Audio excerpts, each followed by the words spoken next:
mi zo vina kan nam puan kan ti the ang chi kan kut chuak man la ya tanga kan ta bik liao liao nam puan anga kan nei chi sang te kan soi do na chu wang chuanin i apat abung sang te tun lai thang thar te na kan sia to lo atira hianin han soi phot ila tha in ka sia a puan chi sang mi zo vin kan lo ta thina voina kan soi tur hi chu avena kan vente abia kan bi te asina kan sin silfena ta na kan man ang chi puan chung chang kan soi do na heng puan te hianin pat sang an lo neya bung sang an neya tun lai chuanin i soi a hlo to vak lova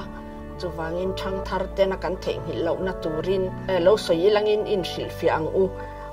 ama sabera chuanin i atlang atang hian kan chanange hei hi atlang ania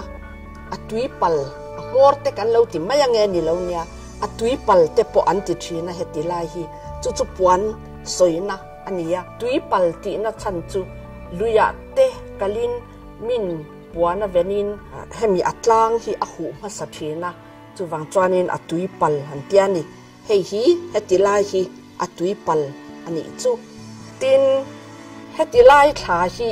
a mor ani le ani heti lai thla hi a mor ania a mor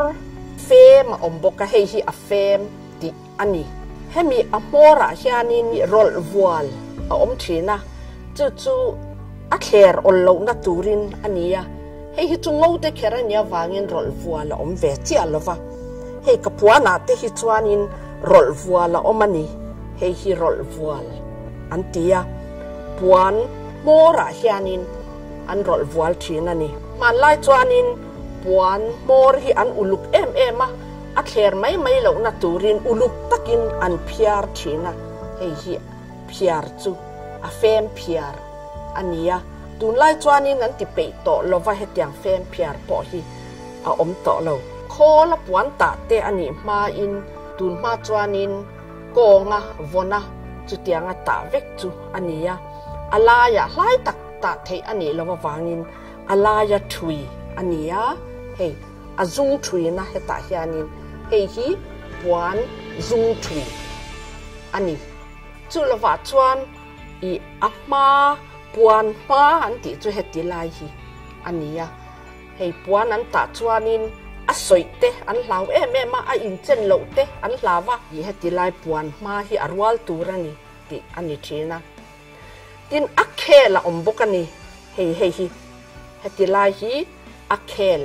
ti ania chu lo le chuan heta